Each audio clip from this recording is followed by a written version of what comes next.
ओम शांति। 22/7/2022 बाप दादा के साकार महावाक्य में बाबा बोले, मीठे बच्चे, अब दुख के बंधनों से छूट सुख के संबंध में जाना है। इसलिए पुराने कर्म बंधन के हिसाब किताब सब चुकतू करने हैं। प्रश्न में, इस युद्ध स्थल पर बेहद की बॉक्सिंग कौन सी है? बॉक्सिंग में विजय का आधार क्या है? उत्तर में, माया रावण से तुम बच्चों की बेहद की बॉक्सिंग है। इसे ही मल्ल युद्ध कहा जाता है। इस बॉक्सिंग में विजयी बनने के लिए बुद्धि में रहे हमने कल्प कल्प जीत पाई है। बाबा कहते, एक बार विजयी नहीं, हर कल्प में विजयी बने हैं। माया रावण पर जीत पाने के लिए पांचों भूतों का दान करना है। दान में देकर फिर कभी वापिस नहीं लेना है। अगर दान देकर वापिस लिया, काम क्रोध के वश हुए तो सब भूत फिर सताने लगेंगे। गीत है, एक तू जो मिला सारी दुनिया मिली। ओम शांति। यह रिकॉर्ड है जो बंधन से मुक्त हो संबंध में आए हैं। बाबा का साथ मिलने से, बाबा को सहारा बनाने से सारे बंधनों से हम आत्मा मुक्त हो जाती हैं। इस समय है माया का बंधन, इसको ही आसुरी बंधन कहा जाता है। अब तुम्हारा है ईश्वरीय संबंध। बंधन में है दुख, संबंध में है सुख। इसलिए कहते हैं, दुख के बंधन काट, हमें सुख के संबंध में लाओ। भक्ति मार्ग में भक्तों की पुकार होती है। भगत अर्थात भगवान को याद करने वाले। परंतु दुनिया में एक भी भगत नहीं जिसको भगवान का पता हो। इसलिए आधा कल्प से भक्ति मार्ग चला आता है। साधु भी साधना करते हैं, भगवान से मिलने के लिए बंदगी करते हैं। भगवान तो एक है, उनसे वर्षा मिलता है। हद के बाप का वर्षा तो है, फिर भी बेहद के बाप को याद करते हैं, क्योंकि हद के वर्षे में दुख है, बेहद के वर्षे में सुख है। यह भी तुम जानते हो। तुम्हारे बंधन काटने के लिए बाप सम्मुख बैठे हैं। गाया भी जाता है, दुख हरता सुख करता। दुख हरता शांति करता नहीं कहेंगे। सभी शांति में चले जाएं, फिर तो सृष्टि ही ना रहे। इसलिए दुख हरता सुख करता कहा जाता है। सबको सुख देते हैं, मुक्ति पाते हैं। जीवन मुक्ति पाने के लिए सिर्फ मुक्ति कहें, वो फिर मोक्ष हो जाए। मुक्ति के साथ जीवन मुक्ति जरूर है। तो जीवन मुक्ति है सुख का संबंध, जबकि आत्माएं सतो प्रधान हैं। यहाँ तुम आए हो दुख के बंधन से छूटने के लिए, दूसरे तरफ सुख के संबंध में जुड़ते जा रहे हो। कर्म बंधन का हिसाब किताब चुकतू करना पड़ता है। नई दुनिया में दुख है ना, नई दुनिया में दुख है नहीं। पहले पहले है सुख का संबंध, बाद में फिर दुख का बंधन शुरू होता है। सुख दुख सब खेल के लिए है। तुम बहुत सुख तो बहुत दुख भी देखते हो, वह थोड़ा दुख तो थोड़ा सुख देखते हैं। भारत जो हैव सॉल्वेंट था, अब हेल इन सॉल्वेंट है। सबसे नया था, अभी सबसे पुराना है। बहुत दुख देखे हैं, अभी तो बहुत दुख है। इन दुखों से छुड़ाने के लिए ही बाप को पुकारते हैं। उनको पिया कहा जाता है। वे हद के पिया को पुकारते हैं। अब तुम समझते हो उनको दुख है, तब तो पुकारते हैं। अभी श्रीमत पर तुम पुरुषार्थ कर रहे हो सुखधाम में जाने का। बाप कहते हैं, हर 5000 वर्ष बाद आता हूँ। श्रीमत पर तुम पुरुषार्थ कर रहे हो। तुम्हारी बुद्धि में अब ज्ञान भरा हुआ है।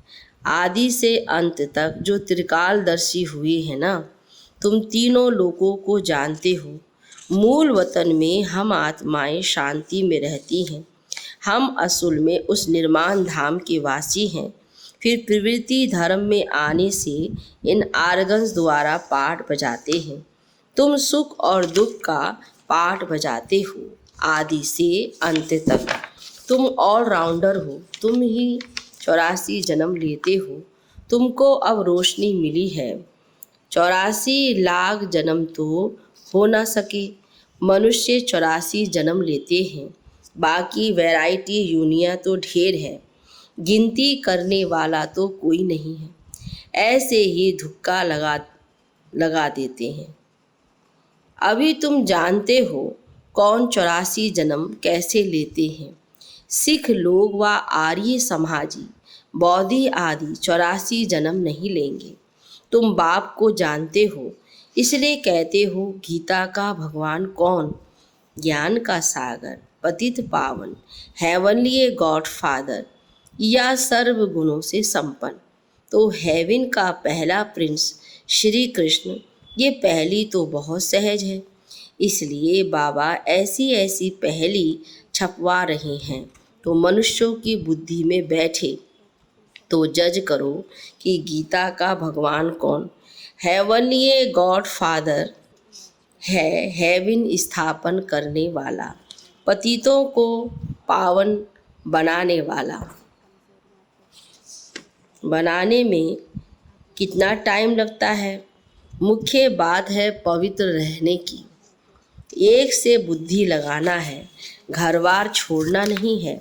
वह तो हद के सन्यासी छोड़ते हैं। तुम्हारा है बेहद का सन्यास। वह फिर भी पुरानी दुनिया में रहते हैं।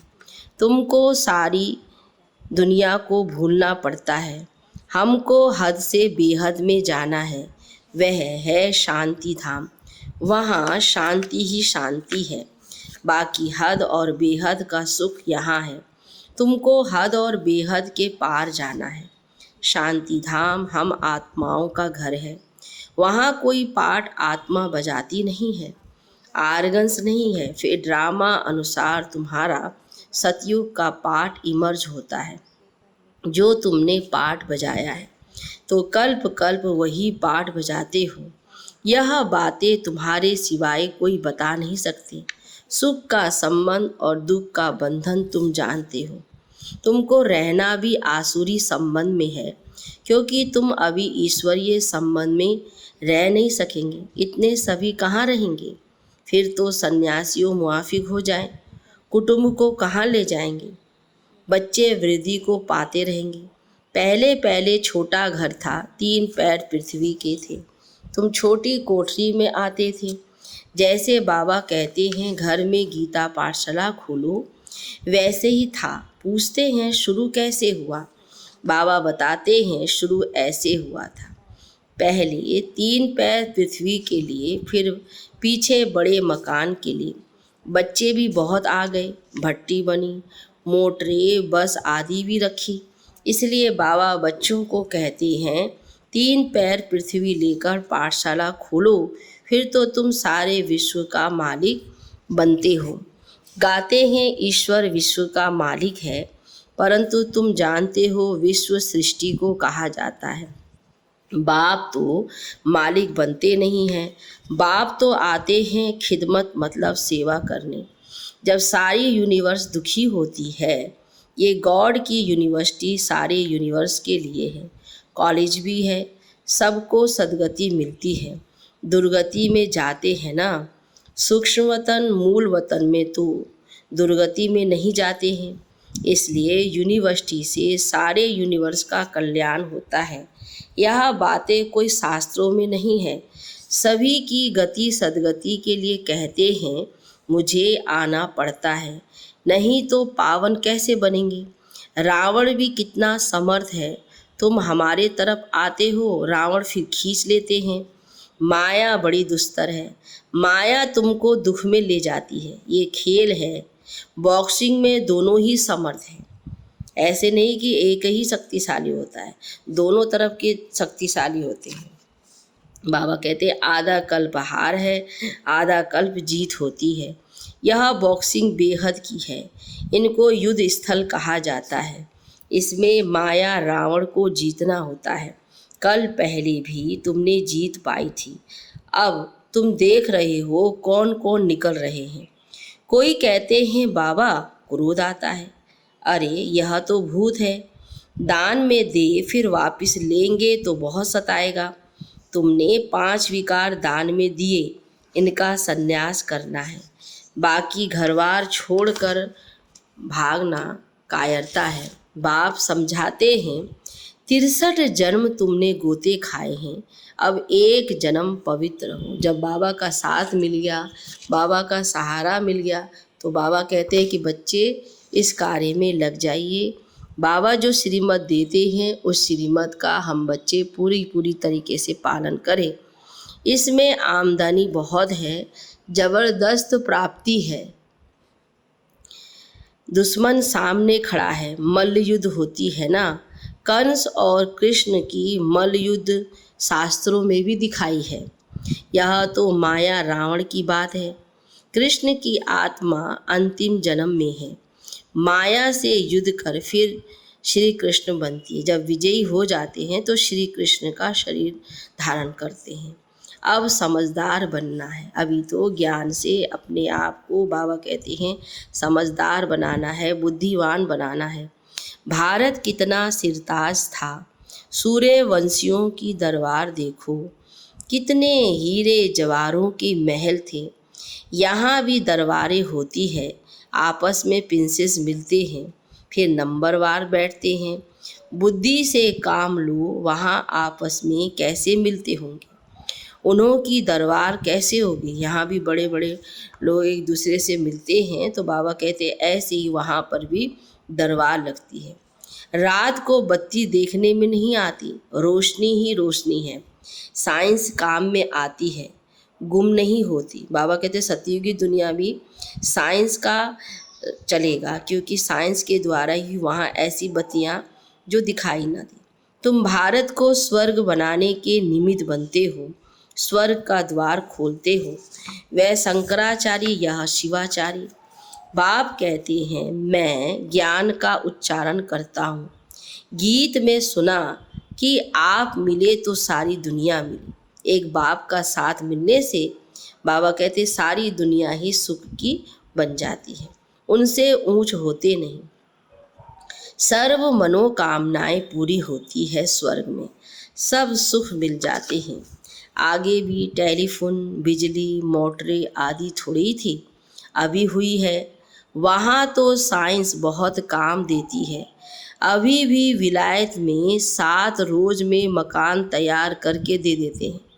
बाबा कहते इतना जल्दी जल्दी जो है साइंस ने निकाल लिया है। यहाँ के मनुष्यों की बुद्धि तमो प्रधान है।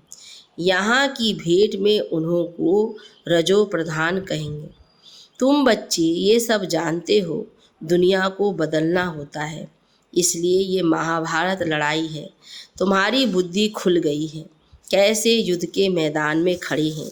माया सामना करती है। बाप कहते हैं पूरा योग लगाओ, तुम भी निर्माण धाम के रहने वाले हो। जैसे बाबा वैसे तुम। बाप तुम्हें विश्व का राज्य देते हैं, उसके बदले दिव्य दृष्टि की चाबी अपने पास रखते हैं। कहते हैं ये हमारे काम की है। भक्ति मार्ग में तुमको खुश करना होता है। बहुत भक्ति करते हैं तो भगत आत्माओं को साक्षात्कार कराना होता है। तो बाबा कहते इसलिए फिर ये चाबी मुझे चाहिए होती है, बाकी किसको देता नहीं हूँ। तुमको विश्व की बादशाही देता हूँ, ये कोई कम बात है क्या।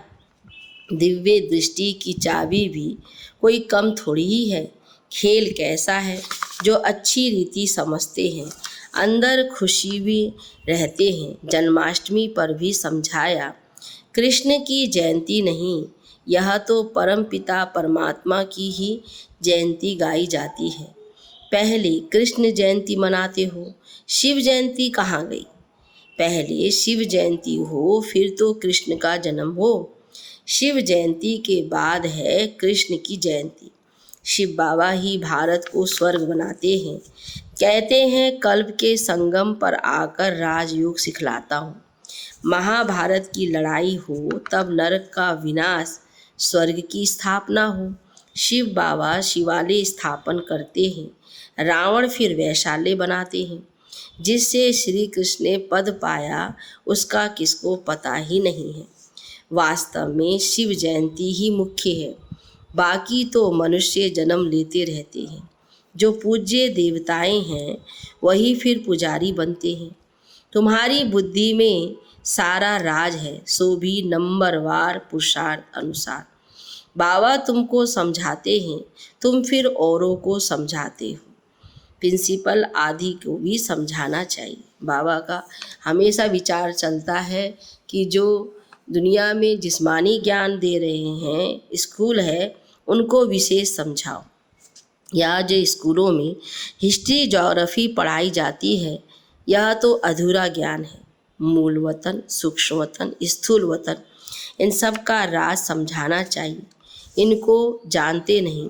बाकी अंग्रेजों, मुसलमानों आदि की हिस्ट्री ज्योग्राफी ले बैठे हैं। बेहद की हिस्ट्री ज्योग्राफी बाप ही समझाते हैं। हम मनुष्य से देवता बन रहे हैं। स्वर्ग का प्रिंस प्रिंसेस कैसे बने, आओ तो हम तुम्हें बताएं।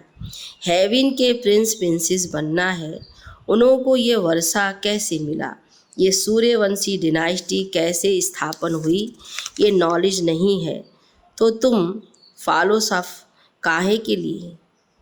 बाबा कहते जब ये ज्ञानी नहीं है तो फॉलोअर्स किस फाप के। समझाने की युक्ति चाहिए। यह क्या जजमेंट करते हैं। धर्मराज बाबा तो बिल्कुल एक्यूरेट बताते हैं। शिव बाबा जितना आके हम बच्चों को एक्यूरेट ज्ञान देता है, बाबा कहते ऐसा ज्ञान तो कोई किसी को दे ना सके, ना कहाँ से मिल सकता है। यहाँ तो एक दो के ऊपर है। सच्चा सच्चा धर्मराज तो सिर्फ एक है ना, शिव बाबा। सच्चा सच्चा ज्ञान आके हम बच्चों का कल्याण करते हैं। अच्छा मीठे मीठे सिकी लदे बच्चों प्रति माता पिता बाप दादा का याद प्यार और गुड मॉर्निंग। रूहानी बाप की रूहानी बच्चों को नमस्ते, रूहानी बच्चों की रूहानी बाप दादा को गुड मॉर्निंग। नमस्ते बाबा, नमस्ते। धारणा के लिए मुख्य सार। पहली पॉइंट में बुद्धि को हद और बेहद से पार अपने शांति धाम में ले जाना है। दुख के बंधनों से छूटने के लिए ईश्वरीय संबंध में रहना है। दूसरी पॉइंट में सारे विश्व की खिदमत करने के लिए 3 पैर पृथ्वी पर रूहानी यूनिवर्सिटी खोलनी है। बाबा को हमेशा उन बच्चों पर विचार गर्व आता है जो बच्चे अपना 3 पैर पृथ्वी बाबा की सेवा के लिए निकालते हैं, अपने घर में गीता पाठशाला खोलते हैं। बेहद की हिस्ट्री ज्योग्राफी पढ़नी और पढ़ानी है। बाबा कहते कितनी आत्मा वहाँ आकर पढ़ेगी, सुनेगी तो कितनी दुआओं को पात्र बनेंगे। इसलिए बाबा हमेशा कहते हैं जैसे दुनिया में स्कूल खोलकर विद्या धारण करते हैं, दुआएं लेते हैं, ऐसे ही बाबा का भी ये ईश्वरीय विद्यालय खोलकर दुआएं कमाना है, दुआएं लेनी है। वरदान है आज का, तपस्या द्वारा सर्व कमजोरियों को भस्म करने वाले फर्स्ट नंबर के राज्य अधिकारी भव। बाबा बोले विस्तार में, फर्स्ट नंबर में फर्स्ट जन्म में फर्स्ट नंबर की आत्माओं के साथ राज्य अधिकार प्राप्त करना है तो जो भी कमजोरियां हैं उन्हें तपस्या की योग अग्नि में भस्म करो। मन बुद्धि को एकाग्र करना अर्थात एक ही संकल्प में रह फुल पास होना। अगर मन बुद्धि जरा भी विचलित हो तो दृढ़ता से एकाग्र करो। व्यर्थ संकल्पों की समाप्ति ही संपूर्णता को समीप लाएगी। बाबा कहते जितने व्यर्थ संकल्प से व्यर्थ विचारों से दूर रहेंगे उतना ही संपूर्णता समीप आएगी। स्लोगन में है, समय को गिनती करने वाले नहीं लेकिन बाप के व स्वयं के गुणों की गिनती कर संपन्न बनो। फिर से सुनते हैं, समय को गिनती करने वाले नहीं, लेकिन बाप के व सर्व के गुणों की गिनती कर संपन्न बनो। कैसे संपन्न बनना है, बाबा हम बच्चों को इस बात पर समझाते हैं। अच्छा, ओम शांति, ओम शांति, ओम शांति, ओम शांति।